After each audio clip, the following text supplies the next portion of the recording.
Hello children, welcome to the class 7 subject science. In the last video we have learned the mode of nutrition.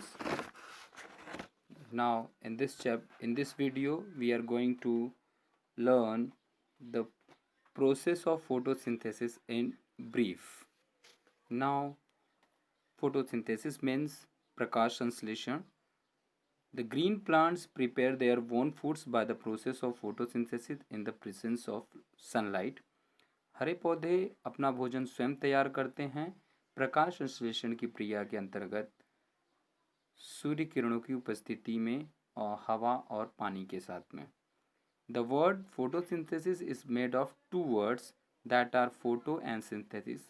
The जो ये प्रकाश संश्लेषण word है, photosynthesis word है, ये दो शब्दों से बना है, फोटो और synthesis. The word photo means light, photo का मतलब है प्रकाश, and synthesis means to combine, synthesis का मतलब है एक साथ. Now raw materials required for the photosynthesis and from where we get it. अब हम देखते हैं कि प्रकाश संश्लेषण की क्रिया के लिए क्या क्या ज़रूरी है और वो हमें कहाँ प्राप्त होगा.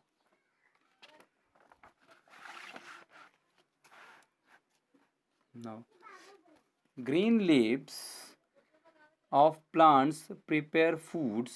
Green leaves of plants prepare foods and are known as the kitchen of the plant. हरे पौधे भोजन बनाते हैं पौधों के लिए और उन्हें पौधों का रसोई भी कहा जाता है. Three things are required in the process of photosynthesis, that are sunlight, air and water. तीन चीज़ें ज़रूरी हैं प्रकाश संश्लेषण की प्रक्रिया के लिए, जो सूर्य किरण, हवा और पानी हैं.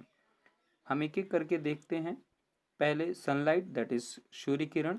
सन is the only source of sunlight in for the process of photosynthesis.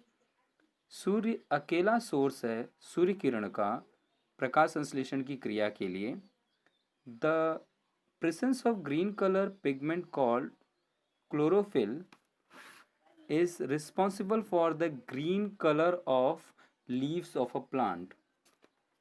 हरे रंग के रंग द्रव्य की उपस्थिति को क्लोरोफिल कहा जाता है, जो पौधों के पत्तों को हरे रंग के होने का कारण है.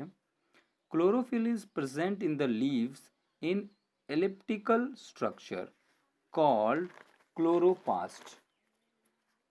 क्लोरोफिल पत्तों में मौजूद होता है अंडाकार ढांचे के रूप में, जिसे क्लोरोप्लास्ट या प्लास्टिड कहते हैं. Chlorophyll traps the sunlight and helps in the process of making food.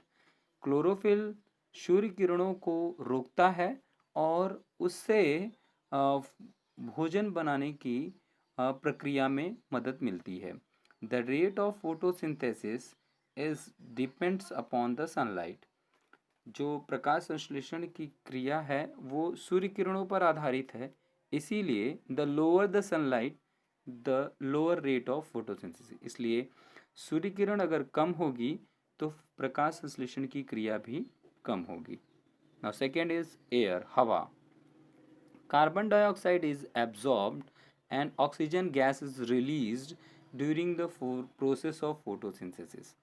प्रकाश संश्लेषण की क्रिया के दरमियान कार्बन डाइऑक्साइड शोषित की जाती है और ऑक्सीजन गैस छोड़ी जाती है. Carbon dioxide is absorbed in from the atmosphere by the leaves through tiny pores present on the lower surface of the leaves. Carbon dioxide absorb पत्ते एब्जॉर्ब करते हैं वातावरण से उनके अपने छोटे छोटे छिद्रों की मदद से, जो कि पत्तों के निचले भाग में होते हैं. The tiny pores present on the lower surface of the leaves are called stomata. जो ये छोटे छिद्र हैं जो पत्तों के निचले भाग में होते हैं, उन्हें रंध्र कहा जाता है. उन्हें रंध्र कहा जाता है, जिसे हम स्टोमाटा कहते हैं. Stomata is surrounded by, or we can say that say protected by kidney shaped guard cells.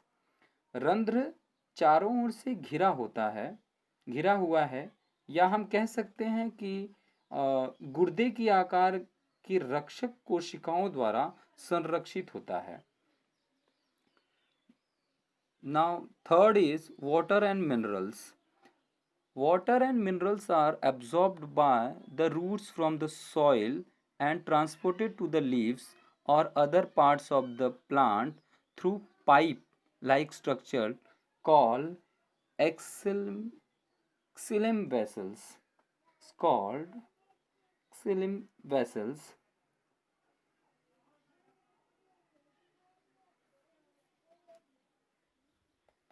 Now,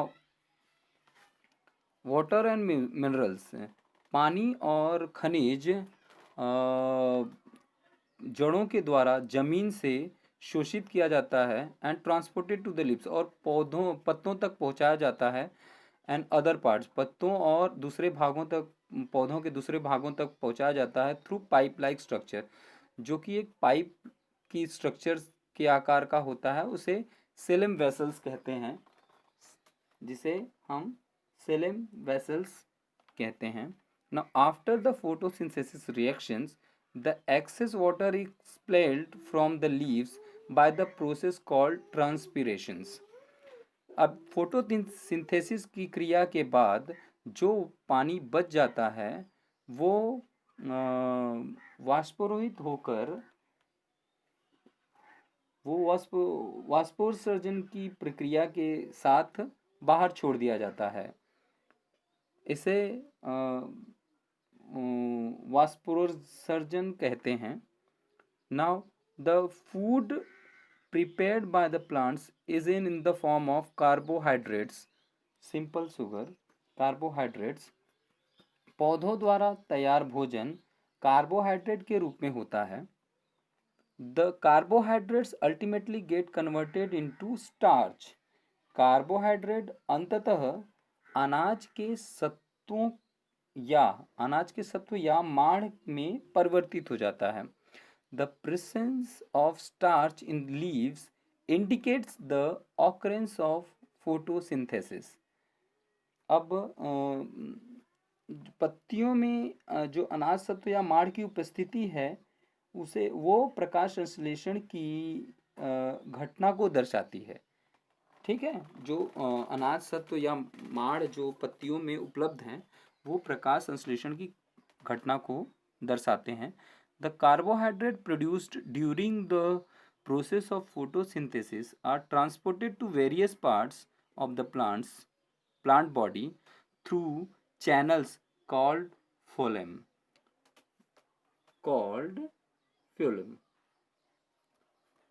अब प्रकाश संश्लेषण की प्रक्रिया के दौरान उत्पन्न कार्बोहाइड्रेट को पौधों के विभिन्न शारीरिक भागों तक जिन माध्यमों द्वारा पहुंचाया जाता है उसे फ्लोएम कहते हैं. उसे क्या कहते हैं? फ्लोएम कहते हैं. Now synthesis of nutrients other than carbohydrates in plants. पौधों में कार्बोहाइड्रेट के अलावा अन्य पोषक तत्वों का संश्लेषण. Protein, fats and carbohydrates are main component of food, while vitamin and minerals are minor component of foods.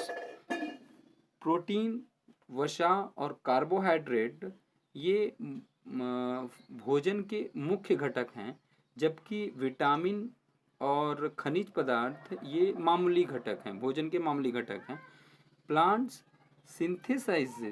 synthesize carbohydrates through the process of photosynthesis. पौधे प्रकाश संश्लेषण की प्रक्रिया के माध्यम से कार्बोहाइड्रेट संश्लेषित करते हैं. Carbohydrates are made up of carbon, hydrogen and oxygen. Carbohydrates जो है कार्बोहाइड्रेट कार्बन, हाइड्रोजन और ऑक्सीजन से बना होता है. ठीक है, बने होते हैं। Green plants take minerals along with the water from soil। हरे पौधे खनिज पदार्थ पानी के साथ जमीन से लेते हैं। हरे पौधे खनिज पदार्थ पानी के साथ जमीन से लेते हैं। These minerals provide raw materials for synthesizing other nutrients in the green plants। ये खनिज हरे पौधों में अन्य पोषक तत्वों को संस्कृत करने के लिए आवश्यक कच्चा माल प्रदान करते हैं। Fat is made by converting carbohydrate. वसा कार्बोहाइड्रेट को परिवर्तित करने से बनता है। ठीक। Nitrogen is the main component of protein and protein is an important factor for growth and development. अब हम देखेंगे नाइट्रोजन प्रोटीन का मुख्य घटक है। नाइट्रोजन प्रोटीन का मुख्य घटक है और प्रोटीन वृद्धि और विकास का एक महत्वपूर्ण कारक है। वृद्धि और विकास का एक महत्वपूर्ण कारक है। Nitrogen is present in abundance amount in the gaseous form in the air, but plants can not absorb nitrogen directly. Nitrogen प्रचुर मात्रा में गैसीय रूप में उपलब्ध है, लेकिन पौधे नाइट्रोजन को सीधे अवशोषित नहीं कर सकते हैं। They need nitrogen in soluble form, and a bacterium named Rhizobium helps in providing them nitrogen। उन्हें घुलनशील रूप में नाइट्रोजन की आवश्यकता होती है और राइजोबियम नामक एक जीवाणु उन्हें नाइट्रोजन प्रदान करने में मदद करता है। They need it converts the gaseous nitrogen into a usable form and release it into the soil, and then plant absorb it along with the water। यह गैसीय नाइट्रोजन को एक उपयोगी रूप में परिवर्तित करता है और इसी मिट्टी में छोड़ता है और फिर पौधे पानी के साथ इसे अवशोषित करते हैं। Thank you.